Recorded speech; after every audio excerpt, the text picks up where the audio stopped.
C'est le 78e jour de la guerre entre le Hamas et Israël. Je suis Yair Pinto, en direct de la bande de Gaza. 78 jours se sont écoulés depuis le début de cette guerre. Et la guerre devient déjà une routine. Je suis ici à Gaza et je m'habitue au bruit des tirs et des explosifs qui m'entourent.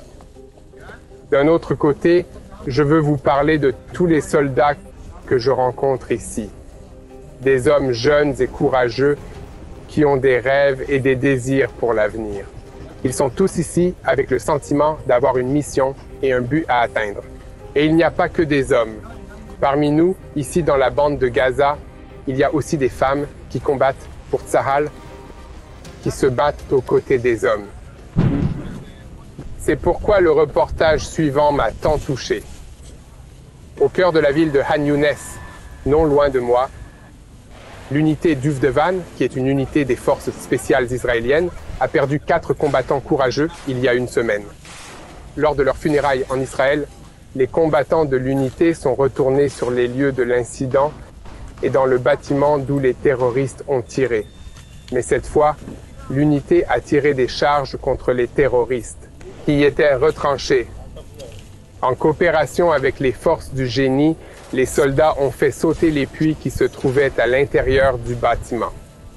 Soudain, les terroristes sont sortis en rampant et ont ouvert le feu sur les forces de Tsahal. Après cet incident, l'une des phrases qui m'a le plus touché a été déclarée dans le cadre du processus du commandant de l'unité d'Uvdevan.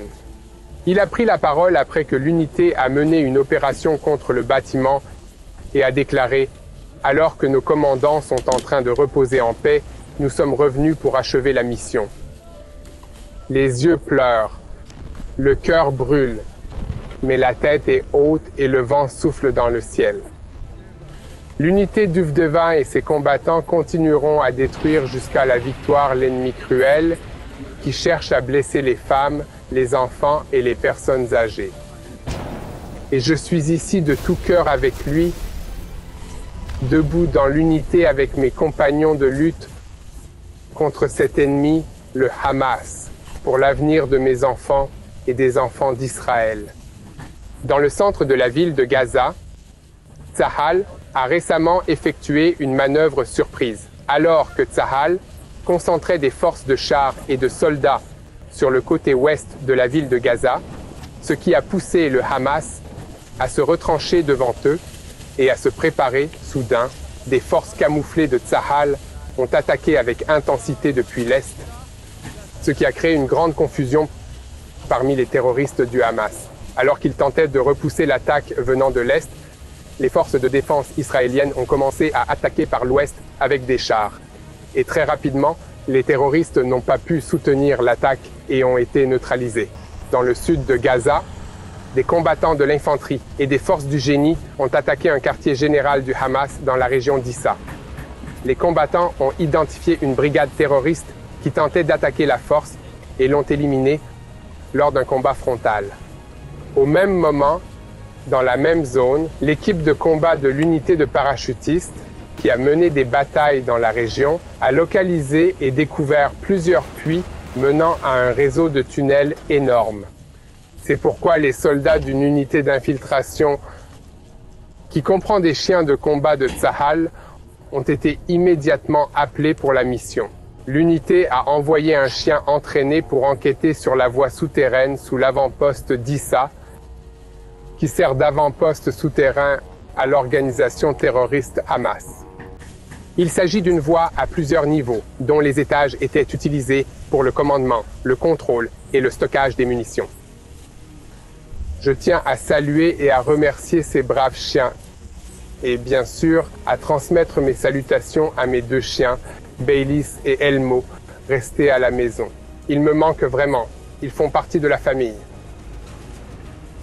Les forces du Shaldag, une unité spéciale équivalente aux Navy Seals américains, se sont battus dans le quartier de Rimal, dans la ville de Gaza, exactement là où se trouve la place de la Palestine.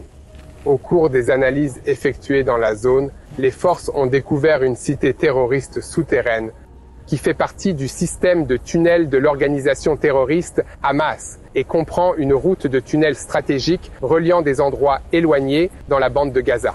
Actuellement, les tunnels font l'objet d'une enquête. À Sajaya, au cours des combats, les forces se sont retrouvées face à face avec des terroristes qui ont tiré, attaqué et lancé des explosifs sur Tsahal depuis l'intérieur de bâtiments dans un espace construit et protégé. Les soldats de Tsahal les ont vaincus en attaquant rapidement dans des combats intenses. Tandis que l'armée de l'air couvrait les forces de Tsahal depuis le ciel, ces dernières ont détruit ensemble plus d'une centaine de bâtiments terroristes, exposé et détruit des dizaines de puits de tunnels, arrêté de nombreux terroristes qui se sont rendus et les ont remis aux forces de sécurité pour interrogatoire, y compris un commandant de compagnie du Hamas et des terroristes qui ont participé aux attaques du massacre du 7 octobre contre des civils israéliens. Sur l'autre front d'Israël, les soldats de Tsahal, y compris le Shin Bet et les gardes de sécurité, ont arrêté 11 Palestiniens recherchés en Judée et en Samarie. Lors d'une opération dans le village de Dora, les réservistes de Tsahal ont arrêté 8 personnes recherchées. En outre, des armes ont été localisées et confisquées. Sur le front nord d'Israël contre le Hezbollah au Liban, Tsahal a mené des attaques visant les positions militaires du Hezbollah il y a peu.